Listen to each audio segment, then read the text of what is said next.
आज की ये वीडियो काफी इंटरेस्टिंग होने वाली है क्योंकि आज के इस वीडियो में आपको एक्सप्लेन करने जा रही हूँ कल्कि 2898 AD मूवी की स्टोरी के बारे में। और ये मूवी 27 जून को रिलीज हुई है। तो चलिए बिल्कुल भी आपका टाइम वेस्ट ना करते हुए वीडियो को स्टार्ट करते हैं। तो इस मूवी की स्टार्टिंग में हमें दिखाया जाता है महाभारत के युद्ध के अंत को, जहाँ पर चारों तरफ तबाही मची हुई थी। हर तरफ सैनिकों की लाशें मिट्टी खून से भरी हुई हैं और इसी बीच कौरवों का एक युद्ध चल रहा था जिसका नाम होता है अश्वत्थामा।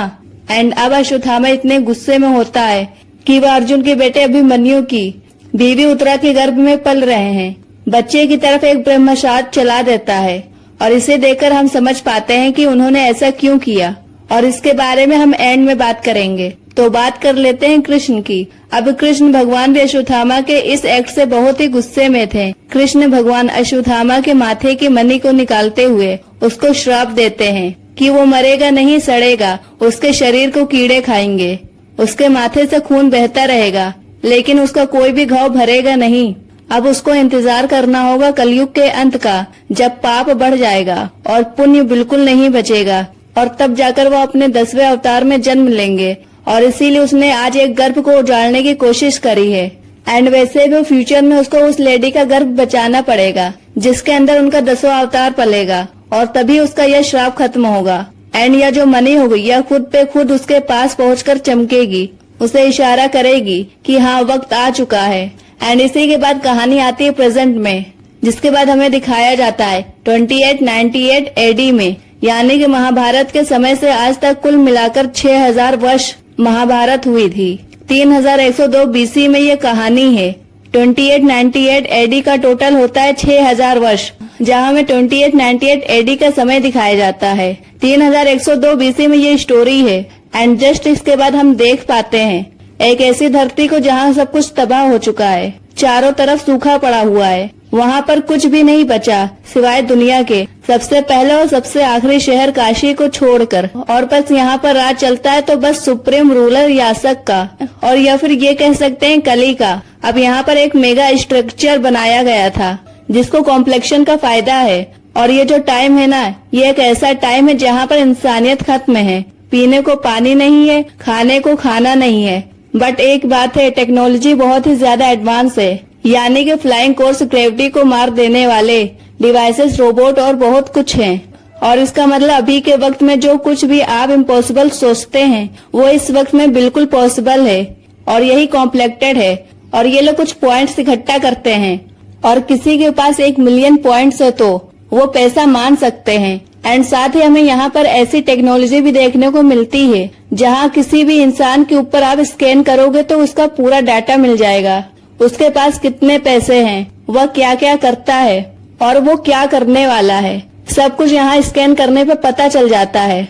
अब इस दुनिया के अंदर फीमेल्स का बहुत ही ज्यादा बुरा हाल था, स्पेशली जो वर्जिन है, क्योंकि ये जो यास्किन है वो एक तरह से कलेडीम है। वो खुद को भगवान मानता है 200 साल से, एंड साथ ही उसकी बहुत ही ज्यादा उम्र है और वो हर एक फीमेल को अपने ही सीट से प्रेग्नेंट करता है। एंड इसी के साथ उसको एक ऐसी लड़की चाहिए जो उसके सीट को 120 दिन से ज्यादा अपने गर्भ में रख सके, और फिर उसके गर्भ को एक्सट्रैक्ट करके वो एक सीरम बनवाता है। और वो ये इसलिए करवाता है ताकि वो खुद को सबसे शक्तिशाली बना सके। लेकिन कोई भी लड़की अभी तक ऐसी जिंदा नहीं थी जो उसे 100 दिन के ऊपर उसको संभाल सके। अब होता यह है कि या तो ये लड़की खत्म हो जाएगी या फिर बच्चा खत्म हो जाएगा, एंड ये भी कह सकते हैं कि दोनों खत्म हो जाएंगे। इट्स लाइक कि बकरी को पाला पोसा, खिलाया पिलाया और वक्त आने पर मार डाला। इस युग में फीमेल का यही हाल दिखाया जाता है। एंड इसीलिए बाउंड करस पॉइंट के लिए छोटी लड़कियों को या फिर वर्जिन लड़कियों को अलग कर दिया करते थे। एज उसके अच्छे खासे पॉइंट्स उनको मिलते हैं, और उन सभी का सिर्फ एक ही मकसद था कि उन्हें शायद कॉम्प्लेक्शन मिल जाए। और इस कॉम्प्लेक्शन में आप ये समझो कि एक अलग ही दुनिया चल रही थी। बाहर तो सब कुछ खराब था जो असल दुनिया है, लेकिन अंदर सब कुछ बढ़िया था, या फिर ये कहें कि अच्छे होने का ढोंग था। एंड तभी हम भयानक सीन को देखते हैं कि आखिर इन लड़कियों का क्या किया जाता है। तो लड़कियों को प्रेग्नेंट किया जाता है, और तभी हमें दिखाया जाता है कि एक 90 दिन की प्रेग्नेंट लड़की को जिस लैब में ले जाकर ट्रायंगुलर यानी त्रिकोण चेबर में लिटाया जाता है, जहाँ पर एक स्नेक लाइक सेक्शन पाइप उसे गर्भ से सीरम एक्सट्रैक्ट का करार दे दिया था। और भट्टी में जला दिया गया और न जाने अब तक कितनी ही लड़कियों के साथ ऐसा हो चुका था। अब उस लड़की की शर्म कली यानी कि यास्कीन के पास कमांडर मानस, साइंटिस्ट और वेद पुराण पढ़ने वाला काउंसलर बानी लेकर जाते हैं। बट इस सीरम से उसे कुछ खास नहीं होता। लेकिन अब होता यह है कि यास्कीन सडनली से ही पानी में गिर पड़ता है और उसमें सीरम नहीं बल्कि जहर था। और यहाँ पर वो कहता है कि आज काफी अरसे के बाद मृत्यु का सामना हुआ है। किसी ने काफी समय बाद उसे मारने की कोशिश करी है। एंड असल में यह बात कमांडर के साइंटिस्ट ने किया था क्योंकि वो समझ गया था। और उसने ऐसा इसलिए किया था क्योंकि वो समझ गया था कि यह सब गलत है। बट ऑब्वियस यास्कीन के हिसाब से ये एक नए कल की शुरुआत थी, तो साइंटिस्ट को अपनी जान से हाथ गंवाना पड़ता है। और आप सभी को लगता है कि कितना पाप बढ़ गया है, तो क्या कहीं पर पुण्य नहीं बचा? तो ऐसा नहीं है। असली भगवान को मानने वाले आज भी जिंदा हैं, जिनको रेबल कहते हैं। ये लोग संभाला में रहते हैं और संभाला सबसे छुपा हुआ है। अदरवाइज यह स्किन एंड कमांडर इस जगह को तबाह कर देते हैं। इसका मतलब है कि वो अभी तक इस जगह को नहीं ढूंढ पाए और ये रेबल छुपकर सबकी हेल्प करते हैं। और इन सब की एक मेन लीडर है जिसका नाम मरियम है। और मरियम अश्वत्थामा महाभारत कल की अवतार है कि अश्वत्थामा महाभारत कल की अवतार सब पर विश्वास रखती है कि एक दिन माँ आएंगी जिसके जरिए कल्कि आएंगे। एंड इसके बाद हमें यहाँ पर कुछ लोगों को दिखाया जाता है जिन्हें काशी लेकर जा रहा था उनसे काम करवाने के लिए। और फिर हम कॉम्प्लेक्टेड को देखते हैं जिसका किरदार मृणाल ठाकुर ने निभाया था। और उसके पास एक रेबल आता है जो अश्वत्थामा की मनी को लेकर आया था क्योंकि असल में दिव्या प्रेग्नेंट थी। संभाला में ऐसा माना जाता था कि कल भगवान पास होंगे तो यह मनी चमकेगी, लेकिन ऐसा कुछ नहीं होता। यानी कि दिव्या प्रेग्नेंट तो थी लेकिन कल के भगवान उसके गर्भ में नहीं थे। एनीवेज बाउंड हंटर उनको पकड़ लेते हैं और वो मनी वहीं पर गिर जाती है। बट वो छोटी बच्ची इस मनी को उठा लेती है और भागने लगती है, लेकिन उसके पीछे भी एक रोबोट पड़ गया था। और फिर हमें कमांडर को दिखाया जाता है और कमांडर के सामने उसको पेश किया जाता है, यानी कि दिव्या को और उस रेबल को जहाँ प्रोजेक्शन के जरिए मरियम से बात करता है कि वो अगर संभाला का पता बता देगी तो उसके आदमी और उस लड़की को छोड़ दिया जाएगा। बट ऑब्वियस ये सब झूठ बोलते हैं और यही वजह होती है कि मरियम कुछ भी नहीं बोलती और ना ही वो रेबल बोलता है। एंड वहीं पर दिव्या को ये लोग मार डालते हैं एंड इसी के साथ रेबल की भी मौत हो जाती है। और ऐसा लग रहा था कि जैसे धरती पे वाकई में अच्छाई खत्म हो गई है। और फिर हमारी मुलाकात होती है बाउंड हंटर से जिसका नाम भैरवा था और इसका रोल प्रभास ने किया था। भैरवा की एक रोबोट कार AI बुज्जी होती है जो एक लड़के को 5000 पॉइंट्स के बेसिस पर एनालाइज करती है जो उसी ट्रक के अंदर आया था। फिर हमें दिखाया जाता है यहाँ पर एक छोटी बच्ची भी थी, यानी कि वो छोटी लड़की जो भाग गई थी अब यहाँ पर है। और यहाँ एक हर बाउंड हंटर की विश होती है कि वो 1 मिलियन पॉइंट्स करे ताकि कॉम्प्लेक्शन फाइटर हो। और अब बात करें स्पेशली भैरवा की, तो उसको पाल पोस कर कैप्टन ने बड़ा किया था। अब कैप्टन उसको जैसे ही बेचने वाला होता है उससे पहले भैरवा कैप्टन को ही बेच देता है। मीनिंग है वॉज वेरी स्मार्ट। लेकिन फिलहाल वो कर्जे में है, रेंट नहीं दे पाता, लोगों के पॉइंट्स नहीं लौटा पाता। और भैरवा का बस एक ही ड्रीम था कि उसको भी एक कॉम्प्लेक्शन मेंट मिलता है कि एटलीस्ट वो उसको वहाँ पर लेकर चले। और उसके चलते ही वो उसके लिए एक टेम्परेरी वाला 1 घंटे का पास बनवाता है। बट वहाँ पर उनके पहुँचते ही हम देख पाते हैं कि आर्टिफिशियल दुनिया वहाँ पर कैसे बनाई गई है। वहाँ पर समुद्र, जंगल सब कुछ है। यानी कि इसका मतलब है कि जिस जंगल को आज लग्जरी चीजें ब्लेंडिंग बनाने के चक्कर में काट रहे हैं, तो उसे ब्यूटीफुल सी और जंगल को ही फ्यूचर में लग्जरी बताकर पॉइंट्स ले रहे हैं। और यहाँ पहुंचकर वो पहली बार फ्रूट्स देखते हैं, एनिमल्स को देखते हैं जो उन्होंने अभी तक नहीं देखे थे। इनफैक्ट यहाँ पर उन्हें संतरा खाना भी नहीं आता। अब ये लोग वहाँ पर पहुंचकर काफी एंजॉय करते हैं। बट भैरवा की हरकतों की वजह से गार्ड उसको पकड़कर वहाँ से भगा देते हैं और इसी के चलते वो बार में जाकर काफी दारू पीता है क्योंकि उसका सपना बस कॉम्प्लेक्टेड है जो कि अंडरग्राउंड था। हमारी फाइनली मुलाकात होती है एंशिएंट अश्वत्थामा से जो किसी भी तरह से बच्ची को बचा लेते हैं। अब वो बच्ची अश्वत्थामा को मनी दिखाती है जो बहुत ही ज्यादा शाइन कर रही थी क्योंकि कल की अवतार किसी के पेट में पल रहा था। जहाँ एक लेडी थी जिसने यास्कीन की सीट को 5 महीने से ज्यादा अपने गर्भ में रखा जो कोई और नहीं कर सकता। और ये काम उनकी लैब की एक फीमेल एक्सपेरिमेंट AMA थी और इसका नाम सुमिति था, जिसका रोल दीपिका पादुकोण ने निभाया है। और फिर हमें दिखाया जाता है अब उसकी ही एक कलीग लिली उसकी फसवाल है, जिसके चलते उसको भी सीरम बनवाने के लिए उसे ट्रायंगुलर चेम्बर में डाल दिया जाता है, बट वो सरवाइव कर जाती है। यानी कि वो पूरी मशीन खराब पड़ गई थी एंड खाली एक ही बंदूक एक्सटेंड हो पाती है।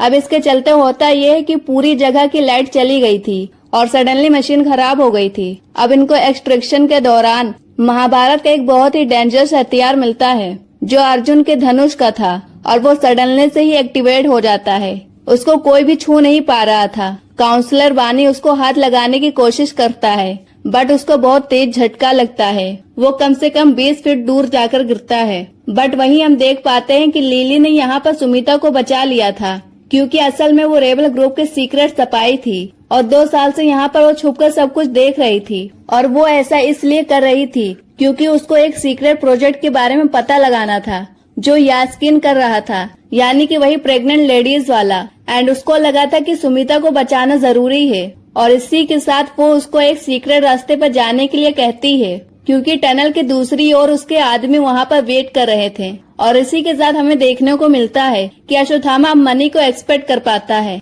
और वो ऐसा इसलिए करता है क्योंकि उसका श्राप काइंड ऑफ खत्म हुआ। अब उसको कल के अवतार की या फिर उनकी माँ की रक्षा करनी है।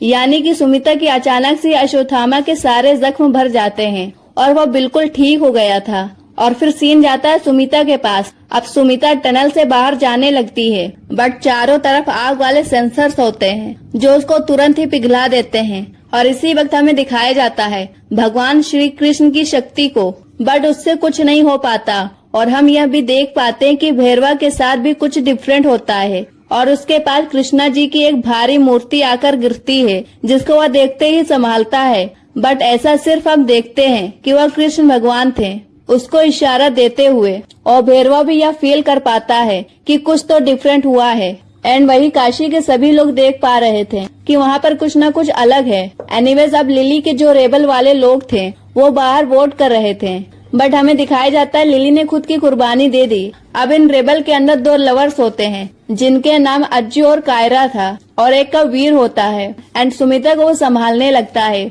और यहीं पर दीपिका पादुकोण इस लैब एक्सपेरिमेंट सम 80 की सुमिता नाम कायरा ने ही दिया था।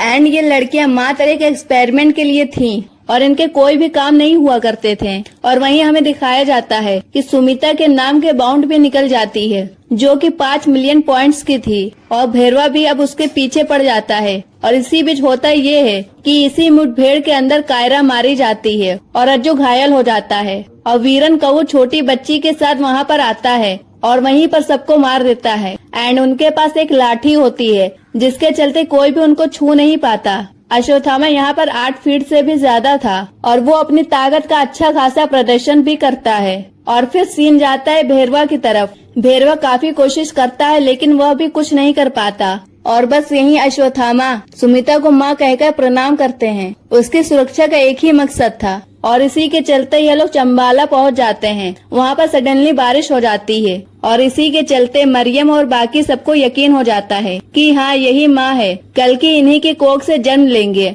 और अंदर एक पेड़ भी था जो मेरे ख्याल से अश्व था, वृक्ष होगा, जिसके नीचे कल की भगवान का जन्म होना था। और यहाँ पर इतने सालों बाद 2 पत्ते भी उगते हैं। इसका मतलब है कि भगवान आ चुके हैं। और ये जो पेड़ है वो अंडरग्राउंड होता है, यानी कि ये पेड़ जमीन के नीचे होता है, ना कि ऊपर की साइड। और यहाँ जैसे कृष्ण के अवतार के समय बारिश हुई थी, सेम हमें यहाँ पर वैसा ही माहौल देखने को मिलता है। बट वहाँ पर दिक्कत ये होती है कि भैरवा कमांडर से यह डील करता है कि सिर्फ वही अश्वत्थामा को हराकर सुमिता को वापस ला सकता है, और कमांडर उसके लिए मान जाता है। और भैरवा अपनी कार बुज्जी को ठीक करता है, मॉडिफाई करता है। और इसी वजह से अश्वत्थामा ने बिल्कुल खत्म कर दिया था। अब यहाँ पर हमें दिखाया जाता है कि भैरवा आखिर संभाला कैसे जाएगा।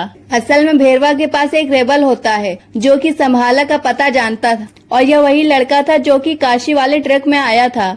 और भैरवा ने उसे 5000 पॉइंट्स के लिए बचा के रखा था। और वो भैरवा का बहुत ही बड़ा फैन था और वो उस पर भरोसा करके उसको वहाँ पर ले जाता है। बट भैरवा सिर्फ खुद का ही सोच रहा था और उसको कल्कि और इन सब पर बिल्कुल भी भरोसा नहीं होता है। और फिर सीन जाता है मिनवाल की तरफ। मिनवाल अश्वत्थामा सुमिता को समझाता है कि यहाँ पर सभी लोग खत्म भी हो जाएंगे तो उनका खात्मा अच्छे के लिए होगा और भगवान का जन्म खास नक्षत्रों में होना है जो कि करीब है एंड इसीलिए वह हमेशा उसकी रक्षा करेंगे। अश्वत्थामा अपनी छड़ी यानी कि लाठी का राज भी बताता है। इस मूवी की आगे की स्टोरी मैं आपको नेक्स्ट वीडियो में बताऊंगी। तो तब तक के लिए आप हमारे चैनल को सब्सक्राइब कर सकते हैं। मिलते हैं नेक्स्ट वीडियो में, तब तक के लिए बाय।